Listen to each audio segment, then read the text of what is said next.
help with some of these MOPS questions that I'm getting a lot of questions about. So if you are struggling your way through some of the MOPS sublevels, you're probably struggling with a few of these.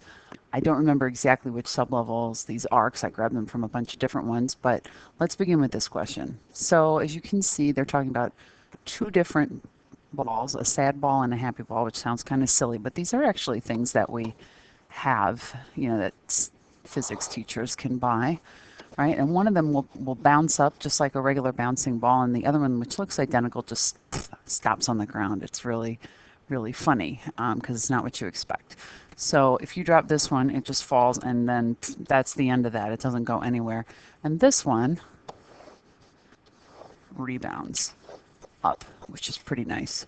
Okay, so understanding that we're talking about two different types of collisions with the floor. All right, and I think where a lot of the confusion comes with some of these questions is you think you're talking about two things hitting each other, but in reality, this particular question, you are rebounding with the floor. So the happy ball says it goes up here to 0.8 meters, and we're going to compare it to the sad ball. So this particular question wants to know about the happy ball and what's going on with the velocity change, what's going on with momentum change, and what's going on with impact force. Okay, so the idea, I think, too, is that the time of impact is the same for both. All right, so let's keep that in mind. Let's start with velocity change. Okay, so assuming that, I don't know, let's talk about right before it hits the ground. All right, the velocity final is not zero right before it hits the ground. It's something. So I don't know, let's say, the initial velocity here is 0, and I don't know, I'll just make it up. Let's say it goes down and it travels, I don't know, let's say the time that it travels is 1 second. So in that case, the velocity down here is going to be negative 10 meters per second, right? It's on the way down. It starts from 0, it changes 10 meters per second every second. All right, let's say this one starts off here with a VI of 0, right? It falls again for 1 second, so it's going to have a negative 10 meters per second, and then it rebounds up, right? So let's say it rebounds up at, I don't know, it doesn't lose much. Let's say it's at a positive 10 meters per second. It rebounds pretty easily. If you're going to figure out delta V, the main thing that you have to remember about delta V is that it's going to be the final minus the initial. Okay? So when you're dealing with something that rebounds, you always have a greater delta V. But let me show you mathematically why that works. Okay, so initial velocity of 0, right? Our final velocity here is going to be, actually, you know what? Scratch that. That's a mistake. Not that the VF minus VI is 0, but my explanation was going to head right off the rails. Let's try that again. All right, so it hits with a negative 10, and then it doesn't go anywhere. So really, I don't want to call that V final. I want to call this V initial, and V final is 0 here. This one I'm going to call V initial, and this one I'm going to call V final. That's really where it matters, right? This up here at the top, that doesn't make any difference. All right, I just gave you something there to start with. So let's focus down here and here. And now let's talk about it. Okay, so final velocity here at the bottom is 0, right? Because it comes to rest, minus 10. Okay, so we've got a change of plus 10. But take a look what happens over here. All right, delta V equals VF minus VI. All right, so my VF is 10, and then we're going to do minus a minus 10. Obviously, my delta V is going to be 20 meters per second here. Well, I don't know math very well, but I do know that that's bigger. All right, so mathematically, we can say definitely rebounding, you will have a greater velocity change. Or I don't know if it's going to be more or greater than or however they describe it. Okay, but when you rebound, you always have more velocity change, right? Now let's look at these other two. Momentum change, let's start there. We know momentum change is m delta v. Well, assuming they're the same mass, which I think the question tells us, then the delta v is what's going to make the difference. So you'll have more momentum change. Okay, we're going to have more momentum change for something that is rebounding. And then now let's talk impact force, right? So if Ft equals delta P, right, or this, right, they mean the same thing, right? Our impact time, same. All right, if this is more, I've run out of space. Let's rewrite it in a new color. Happy ball, sad ball. Okay, so delta P, or change in momentum, is greater for this. Change in momentum is less for this. And if we set them equal to Ft, right, and this is bigger than Ft,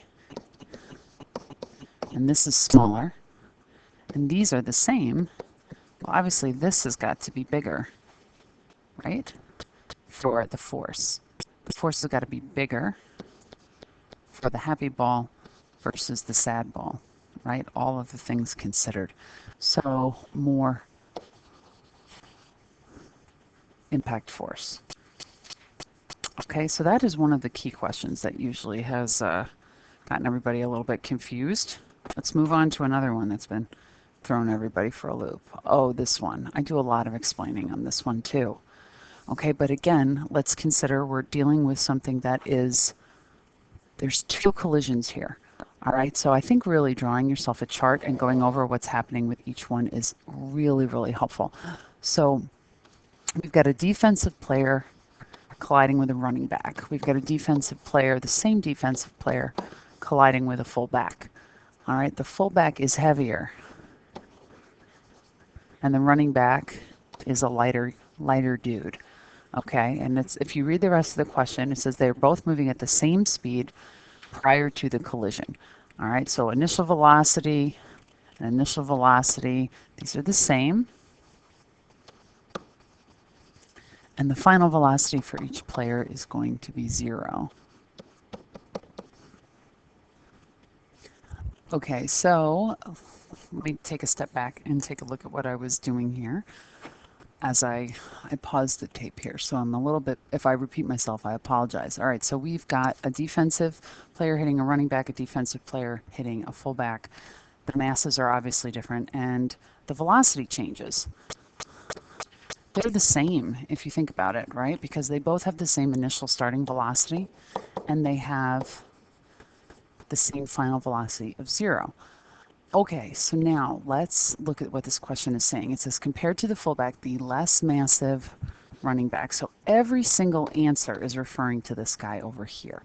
All right, and you're asked for momentum change, impulse, and collision time. Okay, so let's think about this one. Let's start with momentum change. Momentum change, mass times delta V. We know that this is the same as the running back, or as the fullback. All right, these are the same. This guy is heavier, this guy is lighter. So considering this isn't going to make the difference, this is going to make the difference. So this guy is going to have less of a momentum change than the fullback is. All right, let's talk about impulse. Well, if you're talking impulse and momentum change mean exactly the same thing. It's a vocabulary shift. So if you know what momentum change is, you know the answer for impulse. It means exactly the same thing. All right, collision time. Collision time. So force times time equals delta P. We already know we have less delta P going on here, right? And but if you read the question, it says here, the defensive player exerts the same force on each player for a prolonged time until the player is stopped. So this is going to be the same as compared to the fullback, which means that the only variable that's going to be different is the time. And if this is less, then this is going to also be less.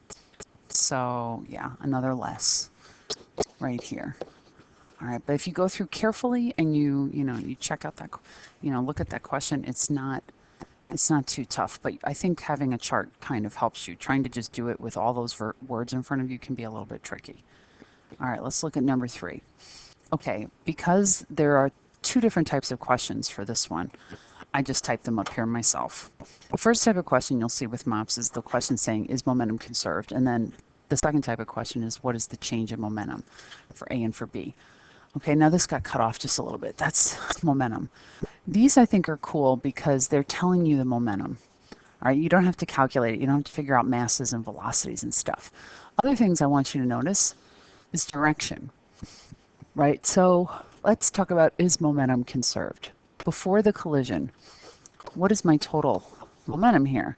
Well, I have 13 going to the right, which is going to be my positive value, and I have 5 units of momentum going to the left, which is my negative value by standard, physics terminology, right? So overall, I have a momentum of 8 kilograms meters per second. Over here, this one is actually a -6 because it's going to the left, and this one is a +12.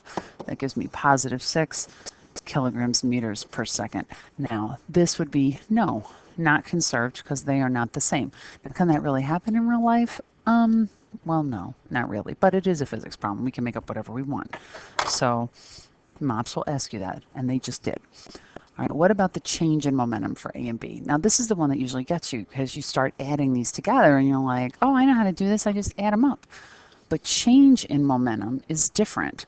All right, that means your final momentum minus your initial. Anything that's a change, you're doing final minus initial. Okay, so let's talk about A. Our initial momentum is 13 to the right. Our final momentum is 6 to the left.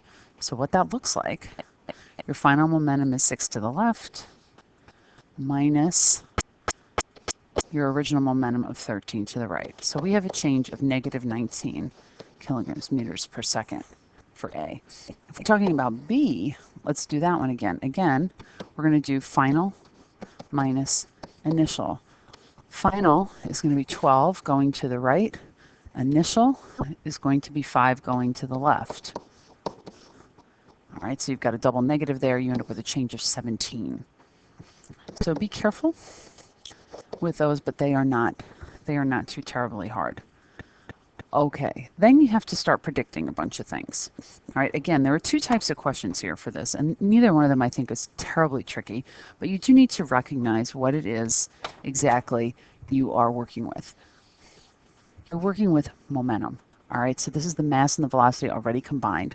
And if you consider each of these little segments to be a unit of momentum, it makes it pretty straightforward. All right, so you've got 2 of them to the right, you've got 3 of them to the left. If you add that, you'd get a total of -1. That is what is conserved over here. So you need this to be -1.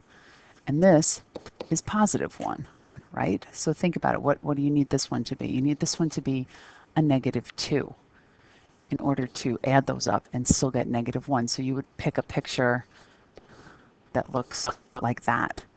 Hopefully better drawn than what I did. But, 2 segments pointing to the left. Okay, see how that works? That's conserving momentum. Now, also along the lines of conserving momentum is a question like this, but this one combines both mass and velocity. And what a lot of people do as a mistake is they just try to conserve these. They say, oh, look, it's 2 to the right and it's 1 to the right, and that's 3. And so if I have 1, then this one needs to be 2, and that works. And no, it doesn't. No, it doesn't. So that's a no. That's a hard no. Let's erase that and start over again.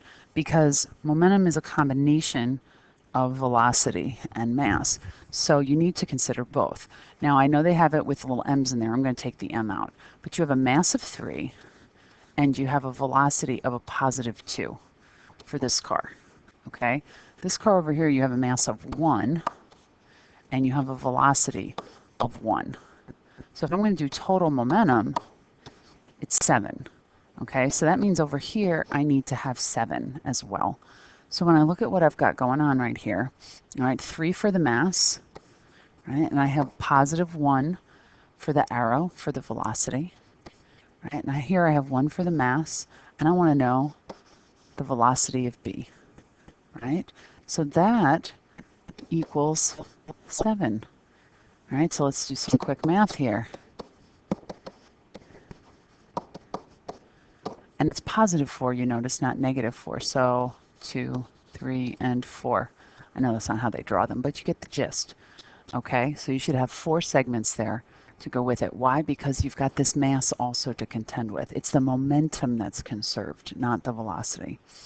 Okay, so hopefully some of these will help you out with some of the trickier MOPS questions. Make sure you take some time and come talk to me if you need help. All right, see ya.